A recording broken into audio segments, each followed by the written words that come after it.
നമസ്കാരം. നമ്മോടൊപ്പം ഇന്ന് ചേരുന്നത് മുതിർന്ന മാധ്യമപ്രവർത്തകൻ ശ്രീകുമാർ മനയിലാണ്. നമസ്തേ. നിയമസഭാ തെരഞ്ഞെടുപ്പിനെ നേരിടാൻ കേരളം ഒരുങ്ങിക്കഴിഞ്ഞു. ഒരു 4 മാസം മുൻപേ വരെ മൂന്നാം പിണറായി സർക്കാർ വരും എന്ന ഒരു ഉറപ്പിലായിരുന്നു LDF കേന്ദ്രങ്ങൾ. പക്ഷേ ഈ കുറഞ്ഞ നാളുകൾ കൊണ്ട് തന്നെ എല്ലാം കീഴ്മേൽ മറിഞ്ഞു. അതായത് ചക്ക കുഴയും പോലെ കുഴഞ്ഞ ഒരു അവസ്ഥയിലേക്കാണ് LDF, പ്രത്യേകിച്ച് CPM-ന്റെ ഇപ്പോഴത്തെ അവസ്ഥ. അപ്പൊ ഈ ഒരു സാഹചര്യം, ശബരിമല സ്വർണ്ണക്കൊള്ള തുടങ്ങി ഒരുപാട് പ്രതിസന്ധികളിലാണ് ഇപ്പോൾ CPM. അപ്പൊ ഈ ഒരു സാഹചര്യം UDF-നെ, പ്രത്യേകിച്ച് കോൺഗ്രസിനെ ഏത് രീതിയിൽ ഈ തെരഞ്ഞെടുപ്പിൽ സഹായിക്കുമെന്ന് കരുതുന്നു? നമുക്ക് അടിസ്ഥാനപരമായിട്ട് പറയാനുള്ളത് CPM-ന് പറ്റിയ ഒരു വീഴ്ച എന്നത് ഈ ഭരണവിരുദ്ധ വികാരത്തിൻ്റെ വ്യാപ്തിയും ആഴവും അളക്കാൻ അവർക്ക് സാധിച്ചില്ല എന്നുള്ളതായിരുന്നു. ഈ ഭരണവിരുദ്ധ വികാരം ഉണ്ട് എന്ന് സമ്മതിക്കാൻ പോലും ആദ്യഘട്ടങ്ങളിൽ CPM തയ്യാറായിരുന്നില്ല. അവർ യഥാർത്ഥത്തിൽ അങ്ങനെ വിശ്വസിച്ചിരുന്നില്ല എന്നുള്ളതാണ് യാഥാർത്ഥ്യം. കാരണം പിണറായി സർക്കാരിൻ്റെ പ്രവർത്തനം വലിയ കുഴപ്പമില്ലാതെ മുന്നോട്ട് പോവുകയും ഈ പെൻഷൻ വർധനവ് അടക്കമുള്ള കാര്യങ്ങൾ ഏർപ്പെടുത്തുകയും ചെയ്തപ്പോൾ ജനങ്ങൾക്കിടയിൽ അങ്ങനെ ഒരു അസംതൃപ്തി നിലനിൽക്കുന്നില്ല എന്നാണ് അവർ ആദ്യം വിചാരിച്ചുകൊണ്ടിരുന്നത്. എന്നാൽ തദ്ദേശ സ്വയംഭരണ സ്ഥാപന തെരഞ്ഞെടുപ്പ് കഴിഞ്ഞപ്പോഴാണ് ഈ ഭരണവിരുദ്ധ വികാരത്തിൻ്റെ ആൻറ്റി ഇൻകംബൻസിയുടെ ആഴവും വ്യാപ്തിയും അവർക്ക് പെട്ടെന്ന് തിരിച്ചറിയാൻ കഴിഞ്ഞത്. പക്ഷേ തിരിച്ചറിഞ്ഞപ്പോഴും അവർക്കത് എങ്ങനെ മെയിൻറ്റെയിൻ ചെയ്യണമെന്നതിനെ കുറിച്ച് യാതൊരു ധാരണയും പെടുത്തുകയില്ല. കാരണം ഈ വരുന്ന 100 ദിവസങ്ങൾക്കുള്ളിൽ ഈ ഭരണവിരുദ്ധ വികാരത്തെ മറികടക്കുക എന്നുള്ളത് എന്ത് പൊളിറ്റിക്കൽ മെക്കാനിസം ഉപയോഗിച്ചാലും അത്ര എളുപ്പമുള്ള കാര്യമല്ല. അതേസമയം UDF-നാകട്ടെ അവർ പ്രതീക്ഷിച്ചതിനേക്കാൾ അപ്പുറമായിരുന്നു വിജയം എന്ന് പറയുന്നത്. ഈ തദ്ദേശ സ്വയംഭരണ സ്ഥാപന തെരഞ്ഞെടുപ്പിൽ ഒരു 40-45% സീറ്റുകൾ നേടുമെന്നാണ് എല്ലാ നേതാക്കളും കണക്കുകൂട്ടിയിരുന്നെങ്കിലും ശരിക്കും ഒരു 70% സീറ്റുകളുടെ വർധനവ് ഉണ്ടായി എന്നുള്ളത് അവരെ പോലും അമ്പരിപ്പിക്കുന്ന കാര്യമാണ്. അപ്പോൾ ആൻറ്റി ഇൻകംബൻസിയുടെ ആ വ്യാപ്തിയും ആഴവും പ്രതിപക്ഷത്തെ പോലും അമ്പരിപ്പിക്കുന്ന രീതിയിലായിരുന്നു എന്നുള്ളതാണ് വാസ്തവം. അങ്ങനെ വരുമ്പോൾ ഇപ്പോൾ നിലവിൽ ഈ ഇതൊരു ലിറ്റ്മസ് ടെസ്റ്റ് എന്നാണ് പറയുന്നത്. കാരണം ഈ ലോക്കൽ ബോഡി ഇലക്ഷൻ എന്ന് പറയുന്നത് വരാൻ പോകുന്ന നിയമസഭാ തെരഞ്ഞെടുപ്പിൻ്റെ ലിറ്റ്മസ് ടെസ്റ്റ് എന്നാണ് പറയുന്നത്. അപ്പോൾ 100 ദിവസങ്ങൾക്കുള്ളിൽ ഇനി ഒരു മെയിൻ്റനൻസും ഇത് നടക്കില്ല ഭരണകക്ഷിയെ കൊണ്ടെന്ന് എല്ലാവർക്കും അറിയാം. അങ്ങനെ വരുമ്പോൾ UDF പ്രതീക്ഷിച്ചതിനേക്കാൾ കൂടുതൽ വിജയം നേടുമെന്നുള്ളൊരു ആത്മവിശ്വാസം ആ പാർട്ടിയുടെ നേതാക്കൾക്കും അവരുടെ അണികൾക്കും ഘടകകക്ഷികൾക്കും എല്ലാവർക്കും ഉണ്ടായി. അതുകൊണ്ടാണ് ഇപ്പോൾ ഈ കേരള കോൺഗ്രസ് UDF-ലേക്ക് വരുന്നതിനെക്കുറിച്ചും ഐഷ പോറ്റിയെ പോലൊരു CPM നേതാവ് കോൺഗ്രസിൽ ജോയിൻ ചെയ്തതിനെക്കുറിച്ചുള്ള ചർച്ചകൾ വളരെ കാര്യമായി നടക്കുന്നതിൻ്റെ പ്രധാന കാരണം എന്ന് പറയുന്നത് പ്രതീക്ഷിക്കാത്ത വിജയമാണ് പ്രതിപക്ഷത്തിന് കഴിഞ്ഞ ഇലക്ഷനിൽ ഉണ്ടായതെന്നും അപ്രതീക്ഷിതമായ തിരിച്ചടിയാണ് ഭരണകക്ഷിക്ക് CPM-നും LDF-നും കഴിഞ്ഞ തദ്ദേശ ഇലക്ഷൻ ഉണ്ടായെന്നുള്ള ആ ഒരു തിരിച്ചറിവിൻ്റെ പശ്ചാത്തലത്തിലാണ് ഇപ്പോൾ നടക്കുന്ന ഈ രാഷ്ട്രീയ മാറ്റങ്ങളുടെ ഒരു ആധാരം എന്ന് പറയുന്നത്. നിലവിൽ LDF സർക്കാരിനെ പ്രതിരോധത്തിലാക്കിയിരിക്കുകയാണ് ശബരിമലയിലെ സ്വർണ്ണക്കൊള്ള വിഷയം. ഈ വിഷയം ചർച്ചയിൽ വരുമ്പോൾ CPM വളരെ നിസ്സംഗമായിട്ട് ഇതിൽ അന്വേഷണത്തിന്റെ പോലും ആവശ്യമില്ല എന്ന രീതിയിൽ ആർക്കും ഒരു പങ്കുമില്ല. ഇപ്പോൾ കഴിഞ്ഞ PS Prashanth, Devaswom board president ആയിരുന്ന PS പ്രശാന്ത് പോലും ഈ ആരോപണം വന്നപ്പോൾ ഇത് അന്വേഷിക്കേണ്ടേ കാര്യമില്ല എന്ന രീതിയിലായിരുന്നു പ്രതികരിച്ചത്. പക്ഷെ ഇപ്പോൾ LDF സർക്കാരിനെ, പ്രത്യേകിച്ച് CPM-നെ പൂർണ്ണമായും വെട്ടിലാക്കിയിരിക്കുകയാണ്. ഇതിൽ രമേശ് ചെന്നിത്തല അദ്ദേഹം സ്വയം സന്നദ്ധനെ, അദ്ദേഹത്തിന് ഇതിനെക്കുറിച്ച് കൂടുതൽ വിവരങ്ങൾ അറിയാമെന്നും പറഞ്ഞ് SIT-ക്ക് സ്വന്തമായി വന്ന് മൊഴി കൊടുക്കുകയും ചെയ്തു. ശരിക്കും ഈ ഒരു വിഷയം വരുന്ന തെരഞ്ഞെടുപ്പിൽ UDF-നെ നന്നായി സഹായിക്കില്ലേ? അത് CPM-ന് പ്രതികൂല സാഹചര്യവും ഉണ്ടാക്കില്ലേ? തദ്ദേശ സ്വയംഭരണ സ്ഥാപന തെരഞ്ഞെടുപ്പിൽ CPM-ന് റിപ്പോർട്ട് പ്രകാരം കേരളത്തിലെ തെക്കൻ ജില്ലകളിൽ പാർട്ടിക്ക് തിരിച്ചടി ഉണ്ടാവേണ്ട പ്രധാന കാരണം ശബരിമല സ്വർണ്ണപ്പാളി മോഷണമാണെന്ന് അവരുടെ റിപ്പോർട്ടിൽ തന്നെ സൂചിപ്പിച്ചിട്ടുണ്ട്. പ്രത്യേകിച്ച് ആലപ്പുഴ, കൊല്ലം, തിരുവനന്തപുരം ജില്ലകളിൽ അവർക്ക് തിരിച്ചടി ഉണ്ടാവാനുള്ള പ്രധാന കാരണങ്ങളൊന്നതാണ്. ഈ ശബരിമല സ്വർണ്ണപ്പാളി വിഷയത്തിൽ ജയിലിൽ കിടക്കുന്ന 4 പേരും CPM-ന്റെ പ്രമുഖരായ നേതാക്കളാണ്. അപ്പോൾ അവരെ പാർട്ടിയിൽ നിന്ന് പുറത്താക്കിയാൽ പിന്നെ ഇവരും CPM-ന്റെ പ്രമുഖ നേതാക്കൾ, മുൻ മന്ത്രിമാരടക്കമുള്ള പ്രമുഖ നേതാക്കളുമായിട്ടുള്ള ബന്ധം പുറത്തു വരുമെന്നുള്ള ഭയന്നിട്ടാണ് CPM അവർക്കെതിരെ നടപടിയെടുക്കാത്തത്. അതുകൊണ്ടാണ് ഈ പറയുന്ന പോലെ വാസു ആയാലും പത്മകുമാർ ആയാലും ജയിലിൽ കിടന്നിട്ട് അവരെ നിരവധി ജാമ്യാപേക്ഷകൾ ഹൈക്കോടതി തള്ളിയിട്ടും അവരിപ്പോഴും പാർട്ടിയിൽ നിന്ന് പുറത്താക്കാനോ ഒരു നടപടി എടുക്കാനോ ഇതുവരെ പാർട്ടി തയ്യാറായിട്ടില്ല. അപ്പോൾ കൃത്യമായിട്ട് ഈ പാർട്ടിക്കും പാർട്ടിയുടെ ഉന്നത നേതൃത്വത്തിന് ഈ സ്വർണ്ണപ്പാളി വിഷയമായിട്ട് എന്തൊക്കെയോ ബന്ധങ്ങളുണ്ടെന്നുള്ള കാര്യത്തിൽ സംശയമില്ല. മാത്രമല്ല, ഈ ഹൈക്കോടതിയുടെ ഇടപെടലിൽ നടന്ന അന്വേഷണം ആയതുകൊണ്ടാണ് ഇത്രയും മുന്നോട്ട് പോയത്. പ്രത്യേക അന്വേഷണ സംഘത്തെ ഹൈക്കോടതി നിയോഗിച്ചത് കൊണ്ടാണ് ഹൈക്കോടതി വിജിലൻസ് ഓഫീസറുടെ റിപ്പോർട്ട് ഹൈക്കോടതി മുഖവിലക്കെടുത്താണ് ഈ അന്വേഷണത്തിന് ഉത്തരവ് നൽകിയത്. ഏതായാലും ഈ ഒരു സ്വർണ്ണക്കൊള്ളയെക്കുറിച്ചുള്ള അന്വേഷണം മുൻപോട്ട് പോകുന്നത് ഏറെക്കുറെ CPM വലിയ തോതിൽ പ്രതിക്കൂട്ടിലാക്കിയിട്ടുണ്ട്.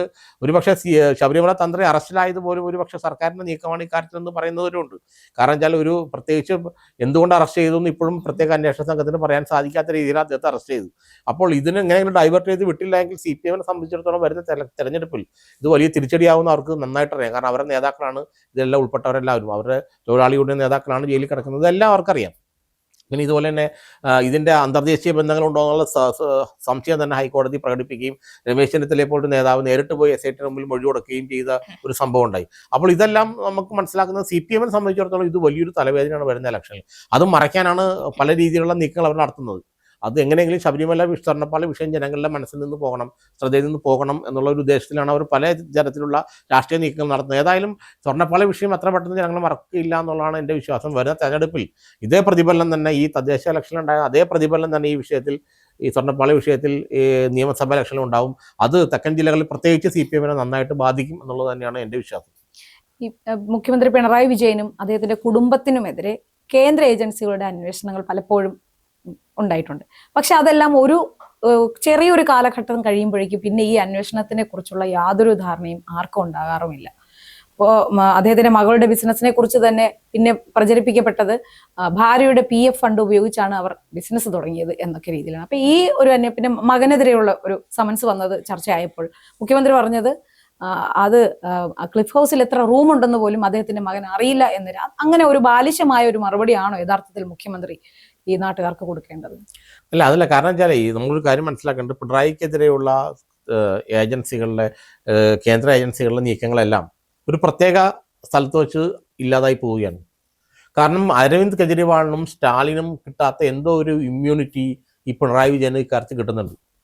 അരവിന്ദ് കെജ്രിവാളും സ്റ്റാലിനും അടക്കമുള്ള, അതല്ലെങ്കിൽ DK ശിവകുമാർ അടക്കമുള്ള പ്രതിപക്ഷത്തുള്ള മുഖ്യമന്ത്രിമാരും ഉപമുഖ്യമന്ത്രിമാരുമെല്ലാം ഈ പറയുന്ന പോലെ നിരന്തരമായിട്ട് കേന്ദ്ര അന്വേഷണ ഏജൻസികളുടെ പരിശോധനയ്ക്കും അന്വേഷണത്തിനും അറസ്റ്റിനും ജയിൽവാസത്തിനും ഒക്കെ വിധേയമാവുന്നു.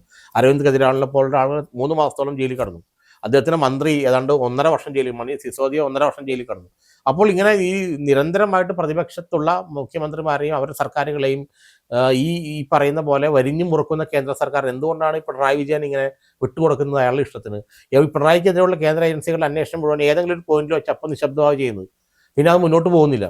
അപ്പോൾ എവിടെയൊക്കെ അതാണ് നമ്മളിപ്പോൾ രാജ്യസഭയെ കണ്ടല്ലോ, മറ്റേ ധർമ്മേന്ദ്ര പ്രധാൻ എന്ന് പറഞ്ഞ മന്ത്രി ബ്രിട്ടാസ് ഞങ്ങളുടെ പാലമാണ്, ഞങ്ങൾക്കിടയിലുള്ള പാലമാണെന്ന് പറയാൻ കാരണം എന്താണെന്ന് വെച്ചാൽ ഇത്തരം ബ്രിഡ്ജാസുമാർ നിരവധിയുണ്ട് ഡൽഹിയിലും തിരുവനന്തപുരത്തും ഒക്കെ. അപ്പോൾ അവർക്ക് ഇതൊക്കെ വളരെ നിഷ്പ്രയാസമുണ്ട്. കാരണം BJP സംബന്ധിച്ചിടത്തോളം കേരളം പോലെ സ്റ്റേറ്റിൽ ഒരു കോൺഗ്രസ് സർക്കാർ വരിക എന്ന് പറഞ്ഞാൽ ദേശീയ തലത്തിൽ തന്നെ അവർക്ക് പെട്ടെന്നൊരു തിരിച്ചടി ഉണ്ടാകുമെന്നുള്ളതാണ്. അപ്പോൾ അതാണോ പിണറായി വിജയനാണോ നല്ലതെന്നുള്ളതാണ് അവരുടെ ചോദ്യം. കാരണം ഇതിനകത്തൊരു കോൺഗ്രസ് മുക്ത ഭാരതം ആഗ്രഹിക്കുന്ന BJP ഒരിക്കലും കോൺഗ്രസിൻ്റെ ഒരു സർക്കാർ കൂടി ഒരു സ്റ്റേറ്റിൽ വരട്ടെ എന്ന് ആഗ്രഹിക്കുമല്ലോ.